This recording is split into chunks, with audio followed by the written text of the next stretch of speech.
चलो नमस्कार मित्रों, આપણે ચેપ્ટર નંબર 12 માં ખનિજ એટલે કે ભારતમાં ખનિજ અને શક્તિ સંસાધનો એના વિશે આપણે અભ્યાસ કરીએ છીએ।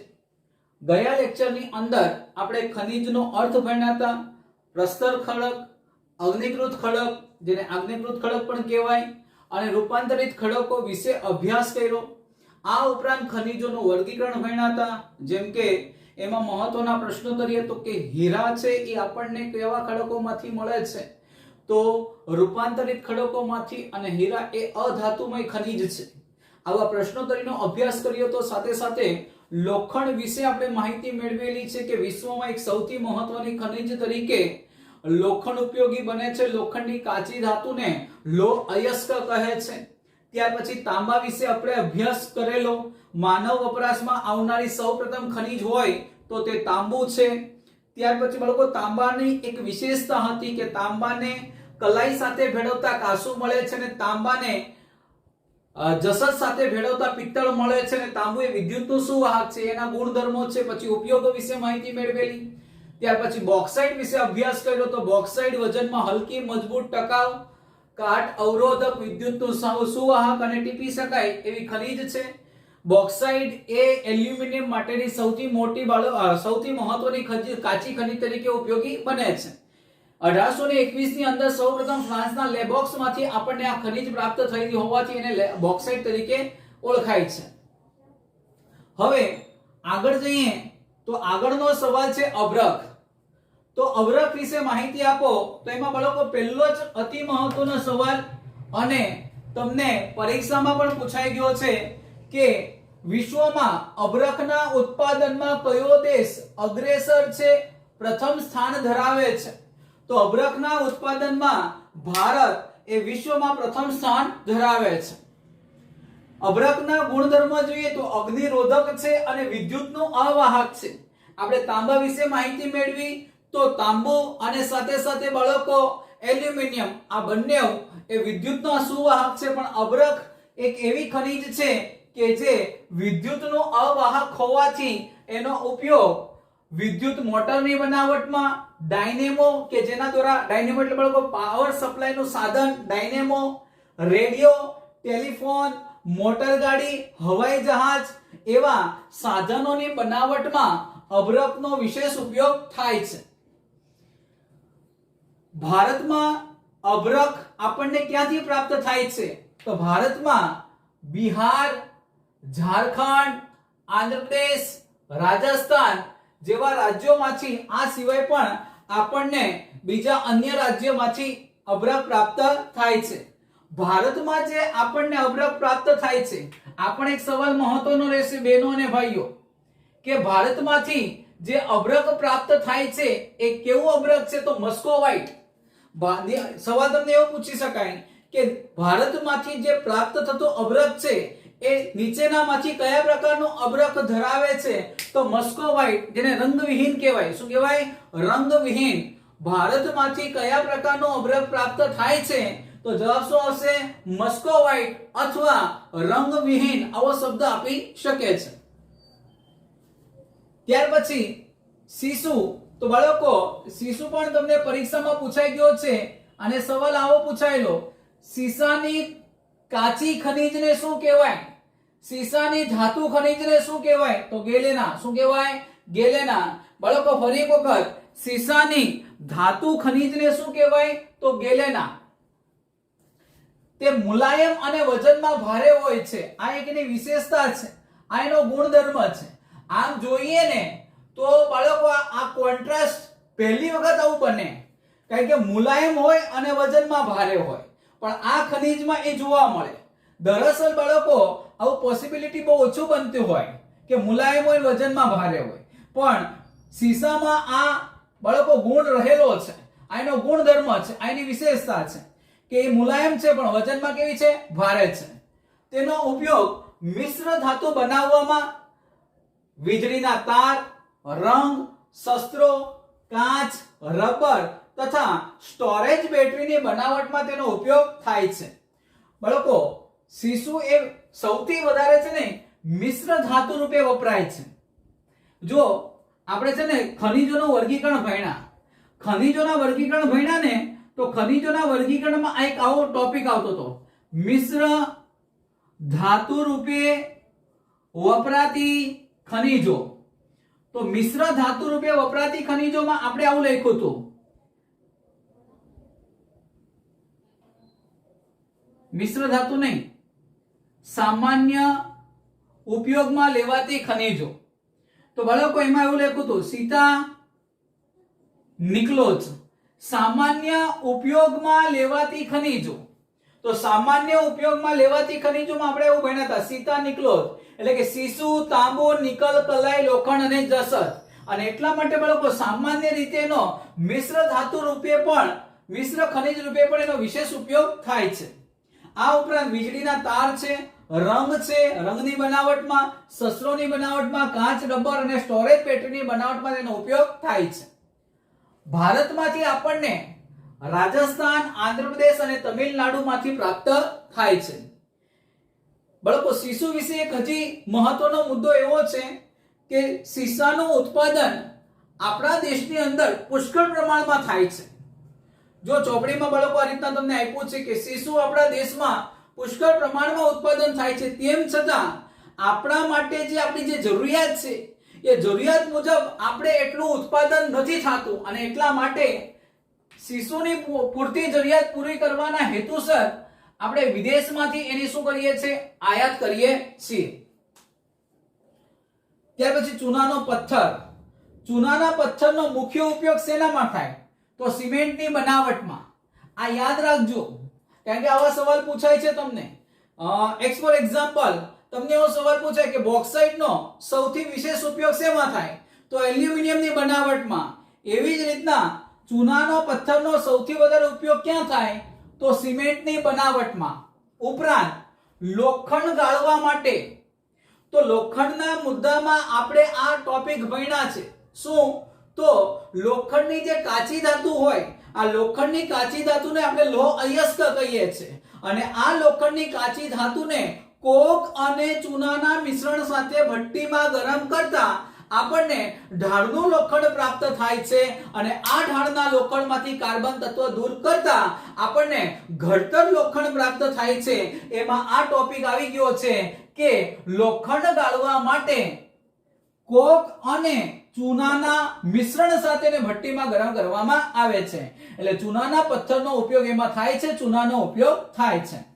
બીજું, રાસાયણિક ઉદ્યોગોમાં સોડાયસ, સાબુ વગેરેની બનાવટમાં તેનો વિશેષ ઉપયોગ થાય છે. દેશમાં મકાનના બાંધકામમાં પણ બાળકો ઉપયોગ થાય છે. દેશમાં 70% ચૂનાનું ઉત્પાદન કરતા રાજ્યો કયા કયા છે? તો આંધ્રપ્રદેશ, રાજસ્થાન, મધ્યપ્રદેશ, ગુજરાત અને તમિલનાડુ. આ 5 રાજ્યો એવા છે કે જ્યાં આપણા ભારતમાં ટોટલ 100% ઉત્પાદન થતું હોય એ 100% માંથી 70% ચૂનાનું ઉત્પાદન આ 5 રાજ્યોની અંદર બાળકો પ્રોડક્શન થાય છે. એમાંય બહુ મહત્વનો સવાલ બોર્ડની અંદર પૂછાઈ ગયેલો સવાલ છે, ગુજરાત રાજ્યના કયા જિલ્લામાં જે ચૂનો પ્રાપ્ત થાય છે એ ચૂનાના તત્વ, ચૂનામાં 97% ચૂનાનું તત્વ રહેલું છે. એનો મીનિંગ એવો કે લગભગ આપણને બાળકો પ્યોર ચોખ્ખા સ્વરૂપે ચૂનો પ્રાપ્ત થાય છે. ફરી એક વખત તમને સવાલ બે રીતે પૂછી શકાય. ગુજરાત રાજ્યમાંથી કયા જિલ્લામાંથી પ્રાપ્ત થતા ચૂનામાં ચૂનાનું તત્વ 97% રહેલું છે? તો જવાબ બાળકો જામનગર આવશે. અને તમને એવો પણ સવાલ પૂછી શકાય, જામનગર જિલ્લામાંથી પ્રાપ્ત થતો ચૂનામાં ચૂનાનું તત્વ ખાલી જગ્યા ટકા રહેલું છે? તો જવાબ 97%. આ સવાલ બે રીતે પૂછી શકાય. ફરી પાછો કહું છું, કઈ રીતે પૂછી શકાય? તો ગુજરાત રાજ્યના કયા જિલ્લામાંથી પ્રાપ્ત થતું ચૂનામાં ચૂનાનું તત્વ 97% રહેલું છે? તો જવાબ આવે જામનગર જિલ્લો. બીજું કે ગુજરાત જામનગર જિલ્લામાંથી પ્રાપ્ત થતું ચૂનામાં ચૂનાનું તત્વ ખાલી જગ્યા રહેલું છે? તો જવાબ આવશે 97%. જામનગર જિલ્લામાં બાળકો જે રિફાઇનરી આવેલી છે ખનિજ તેલના શુદ્ધિકરણની, એ વિશે સૌથી મોટી બાળકો રિફાઇનરી પણ ગણવામાં આવે છે. ત્યાર પછી સંચાલન શક્તિના સંસાધનોનું વર્ગીકરણ. પહેલા તો એ ખબર હોવી જોઈએ, સંચાલન શક્તિના સંસાધનો, તો સંચાલન શક્તિ કોને કહેવાય? તો ખનિજોનું વર્ગીકરણ ભણ્યા ને, તો ખનિજોનું વર્ગીકરણ પર્ટિક્યુલર લોકો 3 રીતે થાય: ધાતુમય ખનિજો, અધાતુમય ખનિજો અને સંચાલન શક્તિમાં વપરાતી ખનિજો. સંચાલન શક્તિ એટલે કે જેના દ્વારા આપણે ઉર્જા મેળવી શકાય, વિદ્યુત મેળવી શકાય એવા સંસાધનોની વાત કરવાની છે. તો સંચાલન શક્તિના સંસાધનોનું વર્ગીકરણ તો 2 રીતે થાય છે. એક પરંપરાગત શક્તિના સંસાધનો અને બિનપરંપરાગત શક્તિના સંસાધનો. કયા 2 પ્રકાર પડે છે? પરંપરાગત શક્તિના સંસાધનો અને બિનપરંપરાગત શક્તિના સંસાધનો. પરંપરાગતને વ્યાપારિક સંસાધન પણ કહેવાય. શું કહેવાય? વ્યાપારિક સંસાધન. પરંપરાગત સંસાધનોને વ્યાપારિક સંસાધનો પણ કહેવાય. અને આમાં કોનો સમાવેશ થાય? કોલસો, પેટ્રોલ, ડીઝલ, કેરોસીન, કુદરતી વાયુ. ફરી એક વખત, પરંપરાગત કે વ્યાપારિક સંસાધનો કયા કયા? બાળકો, આ સરળ મુદ્દો છે, આને લખવાની જરૂર નથી. તમે એક વખત ધ્યાન રાખીને સાંભળી લેશો ને તો પણ તમારે એકદમ ચોખવટ થઈ જશે કે આમાં આપણે શું લખવાનું છે અને આમાં આપણે શું લખવાનું રહેશે. હું તમને આ પરંપરાગત સંસાધનો કહી દઉં ને એટલે ઘણા વિદ્યાર્થીઓને ખબર જ પડી ગઈ હશે કે સર હવે આમાં શું આવશે. બરાબર? તેમ છતાં એક વખત સાંભળો. પરંપરાગત સંસાધનો કયા કયા? તો ખનિજ તેલ, પેટ્રોલ, ડીઝલ, કેરોસીન, કુદરતી વાયુ અને કોલસો. આ બધા માધ્યમો એવા છે કે જેના દ્વારા આપણે સંચાલન શક્તિના મેળવી શકાય, સંચાલન શક્તિ મેળવી શકાય, વિદ્યુત મેળવી શકાય. પછી બિનપરંપરાગતમાં કયા કયા? તો બિનપરંપરાગતમાં સૌર ઉર્જા, હું આખું નથી લખું, ટૂંકમાં લખું છું. સૌર ઉર્જા, બીજું પવન ઉર્જા, ભૂતાપીય ઉર્જા, પૃથ્વીના પેટાળમાં રહેલી ગરમીને કારણે પણ ઉર્જા મેળવી એને ભૂતાપીય ઉર્જા કહેવાય. પછી ભરતી ઉર્જા, બાયોગેસ. તો આ બધા છે ને બિનપરંપરાગત શક્તિના સંસાધનો છે. કાલ ઉઠીને તમને એવો સવાલ પૂછાય કે પરંપરાગત શક્તિના સંસાધનો અને બિનપરંપરાગત શક્તિના સંસાધનોનો તફાવત લખો, તો પરંપરાગત સંસાધનોને વ્યાપારિક સંસાધનો પણ કહેવાય અને બિનપરંપરાગતને બિનવ્યાપારી સંસાધનો પણ કહેવાય. પરંપરાગત સંસાધનોની અંદર શું લખશો? તો બાળકો ખનિજ તેલ, પેટ્રોલ, ડીઝલ, કેરોસીન, કુદરતી વાયુ અને કોલસો. બિનપરંપરાગતમાં સૌર ઉર્જા, પવન ઉર્જા, ભૂતાપી ઉર્જા, ભરતી ઉર્જા, બાયોગેસ ઉર્જા. પરંપરાગત સંસાધનો એ ભવિષ્યમાં ખૂટી જાય તેવા છે, જ્યારે બિનપરંપરાગત સંસાધનો એ અખૂટ છે. સૂર્ય પોતાની ઉર્જા દરરોજ બાળકો આપણને પ્રકાશિત કરે છે, અર્પણ કરે છે. એ અખૂટ સંસાધન છે અને ખૂટી જાય તેવા સંસાધન. આ તફાવતના 3 મુદ્દા તમે લખી શકો છો. પણ પરીક્ષામાં બાળકો જો પૂછાવા જેવો સવાલ હોય ને તો યાદ છે કે લકડીઓ, કોલસો, જલાવ લાકડું અને છાણા એ કેવા સંસાધનો છે? તો બિનવ્યાપારિક.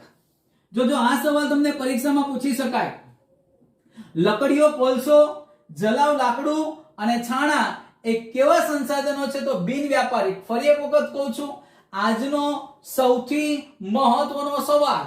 એટલે બાળકો આ તમારે અંડરલાઈન ખાસ કરી નાખજો કે લકડીઓ, કોલસો, જલાવ લાકડું અને છાણા એ કેવા સંસાધનો છે? તો બિનવ્યાપારિક સંસાધનો છે. ત્યાર પછી એક પરંપરાગત કે વ્યાપારિક સંસાધનોમાંથી આપણે ચર્ચા કરીએ કોલસાની ઉત્પત્તિ અને સાથે સાથે કોલસાના પ્રકાર જોઈશું. એમાંથી એક મહત્વનો સવાલ છે કાર્બોનિક ફેરસનો સમયગાળો એટલે શું? તો એ તમારે ખાસ યાદ રાખવાનું છે. 1 માર્ક્સનો સવાલ પૂછાય છે. પ્રાચીન કાળથી માનવ કોલસાનો ઉપયોગ શક્તિ સંસાધન તરીકે કરતો આવ્યો છે, આજે બી કરે છે. અને પ્રાચીન સમયથી બહેનો અને ભાઈઓ કે માનવી છે, આ માનવી કોલસાનો ઉપયોગ એક વિદ્યુત શક્તિ મેળવવા માટે, ઉર્જા મેળવવા માટે, શક્તિ મેળવવા માટે સંસાધન તરીકે એનો ઉપયોગ કરતા આવ્યા છે. હવે કોલસાનું નિર્માણ કઈ રીતે થયું? આપણને બાળકો વિચાર આવતો હશે કે આજે સૌથી વધારે જે એના દ્વારા આપણે ઉર્જા મેળવીએ છીએ એ ઉર્જા મેળવવાનું આપણું જે કાચું સંસાધન છે કોલસો, એ કઈ રીતના મળે છે, કઈ રીતના પ્રાપ્ત થાય છે, માનવી કઈ રીતના એને ઉપયોગમાં લીધો છે. તો જો પ્રાચીન સમયમાં આજથી ઘણા વર્ષો પહેલા પૃથ્વી પર વનરાજીનું સામ્રાજ્ય હતું. સર, વનરાજી એટલે શું? બહેનો અને ભાઈઓ, આજથી ઘણા વર્ષો પહેલા સમગ્ર વિશ્વ પર જંગલો, વન, વૃક્ષોનું જ સામ્રાજ્ય હતું. મોટા મોટા અને ઘટાદાર વૃક્ષો બાળકો પૃથ્વી સપાટી પર અસ્તિત્વ ધરાવતા હતા. આજે બી છે, પણ પહેલા તો બાળકો એની સંખ્યા અનેક ગણી હતી. આજે માનવ વસ્તી વધવાને કારણે આ જંગલોનું પ્રમાણ દિન પ્રતિદિન ઘટતું જઈ રહ્યું છે, પણ પહેલા એવું હતું નહીં. પહેલા માનવ વસ્તી બાળકો ખૂબ જ ઓછી હતી અને તે સમય દરમિયાન ટેકનોલોજીનો વિકાસ ન થવાને કારણે બાળકો આવા સિમેન્ટ કોન્ક્રીટના હાઈરાઇઝ બિલ્ડિંગો અસ્તિત્વમાં નહોતા, જે આપણને આજે જોવા મળે છે. ફરી પાછા ટોપિક પર જઈએ તો પ્રાચીન સમયમાં પૃથ્વી પર વિશાળ વનરાજીનું સામ્રાજ્ય હતું. એટલે પુષ્કળ પ્રમાણમાં વૃક્ષો હતા, સાથે સાથે બાળકો મહાકાય પ્રાણીઓ પણ હતા. એ પણ તમને કહી દઉં છું. પૃથ્વીના પેટાળમાં થતી આંતરિક હિલચાલને કારણે આ વનસ્પતિ પૃથ્વીના પેટાળમાં દટાઈ. જમીનની અંદર પૃથ્વીના પેટાળમાં આંતરિક હિલચાલ થઈ, આંતરિક હલનચલન થયું, બાળકો ધરતીકંપ થયો અને એના કારણે આજે પૃથ્વી સપાટી પર જે વિશાળ વનરાજી હતી, જંગલો હતા, વનો હતા, બાળકો સમય અંતરે એ બધું ક્યાં ચાલી ગયું? પૃથ્વીના પેટાળમાં. અને તેના પરિણામ સ્વરૂપે આંતરિક ગરમી, કારણ કે આપણને ખબર છે પૃથ્વીના પેટાળમાં ધગધગતો લાવારસ છે અને આ લાવારસને કારણે પુષ્કળ ગરમી રહેલી છે. તો આંતરિક ગરમી અને દબાણને કારણે, સર દબાણને કારણે, કારણ કે જ્યારે આ વિશાળ વનરાજી પૃથ્વીના પેટાળમાં દટાઈ તો એના પર નીચેથી પૃથ્વીના પેટાળમાંથી બાળકો ગરમી અને સાથે સાથે જમીનનું દબાણ, તો અહીંયા જે દબાણની વાત થાય છે ને, એ જમીનના દબાણની વાત થાય છે. તો જમીનના દબાણને કારણે કાર્બન તત્વ ધરાવતા વૃક્ષો અને પ્રાણીઓનો, મેં કીધું નહીં બાળકો કે અહીં પૃથ્વી સપાટી પર બાળકો વિશાળ વનરાજી તો હતી જ, વૃક્ષો તો હતા જ, સાથે સાથે મહાકાય પ્રાણીઓ પણ અસ્તિત્વ ધરાવતા હતા. અને એટલા માટે સમય અંતરે પૃથ્વીના પેટાળની ગરમી અને જમીનનું દબાણને કારણે આ વૃક્ષો અને પ્રાણીઓનું મંદ દહન થતું ગયું અને આ મંદ દહન થવાને કારણે એ શેમાં રૂપાંતર થતા ગયા બાળકો? કાર્બન તત્વમાં. શેમાં રૂપાંતર થઈ ગયા? કાર્બન તત્વમાં. અને કાર્બન તત્વમાં રૂપાંતરિત થતા તેથી વનસ્પતિમાંથી રૂપાંતરિત થઈને શેનું નિર્માણ થયું? કોલસાનું. શેનું નિર્માણ થયું? કોલસાનું. સેમ ટોપિક બાળકો ખનિજમાં છે, ખનિજ તેલની અંદર છે. અહીંયા કાર્બન તત્વમાં બાળકો ટ્રાન્સફરન્સી થઈ, પણ એમાં હાઇડ્રોકાર્બન તત્વનું બાળકો ટ્રાન્સફરન્સી થઈ, ત્યાં ખનિજ તેલ બન્યું અને અહીંયા બાળકો ઘન સ્વરૂપે શું નિર્માણ થયું? કોલસાનું નિર્માણ થયું. તો બાળકો આટલો ફરક છે, બાકી ટોપિક જે ખનિજ તેલમાં છે ને એ જ ટોપિક બાળકો કોલસાનો છે. તો આ રીતના બાળકો કોલસાની ઉત્પત્તિ થઈ. હવે તમને એવો સવાલ પૂછે કે કાર્બોનિક ફેરસનો સમયગાળો એટલે શું?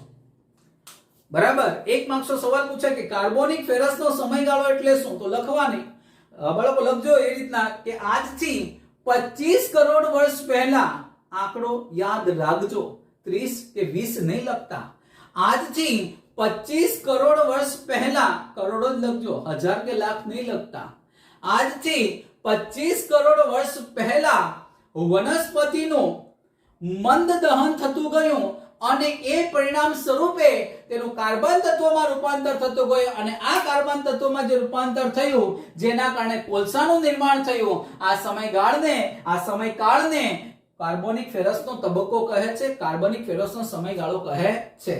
ફરી એક વખત બાળકો, આજથી 25 કરોડ વર્ષ પહેલા આ વિશાળ વનરાજી જમીનમાં દટાતી ગઈ અને તેનું મંદ દહન થતા તેનું કાર્બન તત્વમાં રૂપાંતર થયું અને કોલસાનું નિર્માણ થયું, જેને આપણે કાર્બોનિક ફેરસનો સમયગાળો કહીએ છીએ. પછી કોલસાનો ઉપયોગ વરાળ યંત્રની શોધ થઈ અને વરાળ યંત્રની શોધ થતા કોલસાના ઉપયોગમાં વધારો થયો, કારણ કે જેમ્સ વોટ દ્વારા જે વરાળ યંત્રની શોધ થઈ એનાથી રેલવે એન્જિન અને આગબોટ સેવાની બાળકો શરૂઆત થઈ, જેના કારણે બાળકો કોલસાનો વપરાશ વધતો ગયો અને છેલ્લે તાપ વિદ્યુત મથકો વિકસતા કોલસો એક મહત્વની ખનિજ તરીકે સ્થાન પ્રાપ્ત કર્યું, કારણ કે આજે આપણા દેશની અંદર તાપ વિદ્યુત મથકો કે જેમાં કોલસાનું દહન કરીને આપણે વીજળી મેળવીએ છીએ. કોલસાના પ્રકારો કયા કયા છે? તો હું તમને પહેલા એ કહી દઉં કે કોલસાના પ્રકારો છે ને કાર્બન તત્વને આધારે પાડવામાં આવ્યા છે. ચોપડીમાં એવું આપ્યું નથી, પણ હું તમને બાળકો સજેશન કરી દેવા માંગુ છું કે કોલસાના જે પ્રકારો પાડ્યા છે એ કાર્બન તત્વોને આધારે કોલસાના પ્રકાર પાડવામાં આવ્યા છે. અને કોલસાના 4 પ્રકાર છે: એન્થ્રેસાઇટ કોલસો, બિટ્યુમિન્સ કોલસો, લિગ્નાઇટ કોલસો અને પીટ કોલસો. ફરી એક વખત, કોલસાના 4 પ્રકાર કયા કયા? એન્થ્રેસાઇટ કોલસો, બિટ્યુમિન્સ કોલસો, લિગ્નાઇટ કોલસો અને પીટ કોલસો. એવી રીતના બાળકો લોખંડના જે પ્રકાર ભણ્યા હતા, હેમેટાઇટ, મેગ્નેટાઇટ, લિમોનાઇટ અને સિડેરાઇટ. પાછા આ 2 પ્રકારમાં છે ને ભેગું નહીં થાય એ કાળજી રાખજો. લોખંડના 4 પ્રકારો આ રીતના છે: હેમેટાઇટ, મેગ્નેટાઇટ, લિમોનાઇટ, સિડેરાઇટ. જ્યારે કોલસાના 4 પ્રકાર એન્થ્રેસાઇટ, બિટ્યુમિન્સ, લિગ્નાઇટ અને પીટ કોલસો. જો કે વિજ્ઞાનની અંદર પણ તમે કોલસાના પ્રકાર ભણશો. સૌથી ઊંચી કક્ષાનો કોલસો છે ને એન્થ્રેસાઇટ કોલસો છે. ભારતમાં કોલસો ક્યાંથી પ્રાપ્ત થાય? તો ઝારખંડ, ઓડિશા, પશ્ચિમ બંગાળ, છત્તીસગઢ, મધ્યપ્રદેશ, જમ્મુ કાશ્મીર વગેરે રાજ્યોમાંથી પ્રાપ્ત થાય છે. જો ગુજરાતની વાત કરીએ તો ગુજરાતમાંથી આપણને કચ્છ, ભરૂચ, મહેસાણા, ભાવનગર, સુરત વગેરે જિલ્લાઓમાંથી આપણને પ્રાપ્ત થાય છે, વગેરે શહેરોમાંથી આપણને પ્રાપ્ત થાય છે. પણ ગુજરાતમાંથી જે આપણને કોલસો પ્રાપ્ત થાય છે એ કયા પ્રકારનો કોલસો પ્રાપ્ત થાય છે? તો લિગ્નાઇટ. ગુજરાત રાજ્યમાંથી આપણને જે કોલસો પ્રાપ્ત થાય છે કયા પ્રકારનો છે? લિગ્નાઇટ. જેમ કે હમણાં અબ્રકમાં આપણે ભણ્યા કે નહીં, મસ્કોવાઇટ, કે ભારતમાંથી કયા પ્રકારનો અબ્રક પ્રાપ્ત થાય? તો મસ્કોવાઇટ. એવી રીતના ગુજરાત રાજ્યમાંથી જે કોલસો પ્રાપ્ત થાય છે એ કયા પ્રકારનો? તો લિગ્નાઇટ. હવે ખનિજ તેલની વાત કરીએ તો ખનિજ તેલમાં બાળકો આજે કોલસાનો ટોપિક ભણ્યા કે પૃથ્વી પર વિશાળ વનરાજી હતી અને મહાકાય પ્રાણીઓ હતા, મંદ દહન થયું અને કાર્બન તત્વોમાં રૂપાંતર થયું. એવી રીતના બાળકો સેમ ખનિજ તેલની અંદર એ હાઇડ્રોકાર્બન તત્વોમાં રૂપાંતર થયું અને છેલ્લે પ્રવાહી સ્વરૂપે બાળકો આપણને ખનિજ તેલ પ્રાપ્ત થાય છે. ખનિજ તેલનો બાળકો આપણને સૌપ્રથમ કૂવો 1866 માં અસમમાં ખનિજ તેલનો બાળકો કૂવાનું ખોદકામ કરવામાં આવ્યું હતું, પરંતુ આપણને ત્યાંથી ખનિજ પ્રાપ્ત થયું નહીં. ત્યાર પછી 1867 ની અંદર અસમમાં ત્યાંથી થોડાક અંતરે બાળકો માકુમ ખાતે 1867 માં માકુમ ખાતે બાળકો ખનિજ તેલનો ઊંડો બાળકો ખાડો ખોદવામાં આવ્યો અને આઈ થિંક 35 મીટર જેટલો, અને ત્યાંથી આપણને સૌપ્રથમ ખનિજ તેલ પ્રાપ્ત થયું. તો ભારતમાંથી આપણને સૌપ્રથમ ખનિજ તેલ બાળકો 1867 ની અંદર અસમના માકુમ ખાતેથી પ્રાપ્ત થયા. હાલમાં છે ને આપણા ભારતની અંદર ખનિજ તેલના મુખ્ય 5 કેન્દ્રો છે, ક્ષેત્રો છે, સોરી કેન્દ્રો નહીં, ક્ષેત્રો, 5 ક્ષેત્રો છે. અને પહેલું છે બાળકો ઉત્તર પૂર્વના તેલ ક્ષેત્રો. પહેલું કયું છે? ઉત્તર પૂર્વના તેલ ક્ષેત્રો. બીજું છે ગુજરાતના તેલ ક્ષેત્રો. બરાબર. ભારતમાં ખનિજ તેલના મુખ્ય 5 ક્ષેત્રો છે. એક છે ઉત્તર પૂર્વના તેલ ક્ષેત્રો, એટલે ઉત્તરના રાજ્યોમાંથી મળતા તેલ ક્ષેત્રો અને પૂર્વના રાજ્યોમાંથી મળતા તેલ ક્ષેત્રો, એટલે કે ઉત્તર પૂર્વના તેલ ક્ષેત્રો. બીજું છે ગુજરાત રાજ્યમાંથી મળતા તેલ ક્ષેત્રો, કારણ કે ગુજરાત રાજ્યમાંથી પણ પુષ્કળ પ્રમાણમાં આપણને ખનિજ તેલ પ્રાપ્ત થાય છે. ત્રીજું છે બાળકો બોમ્બે હાઈના તેલ ક્ષેત્રો. આ બોમ્બે હાઈ જે તેલ ક્ષેત્રો છે ને એ આપણને મળ્યું હતું 1975 ની અંદર. અરબ સાગર છે, આ અરબ સાગરના થોડાક અંતરે બાળકો આપણને આ ખનિજ તેલ પ્રાપ્ત થાય છે. ત્યાંથી પણ પુષ્કળ પ્રમાણમાં આપણને ખનિજ તેલ મળે છે. તો કયા ત્રણના નામ લીધા? ઉત્તર પૂર્વના તેલ ક્ષેત્રો, ગુજરાત રાજ્યના તેલ ક્ષેત્રો, બોમ્બે હાઈના તેલ ક્ષેત્રો.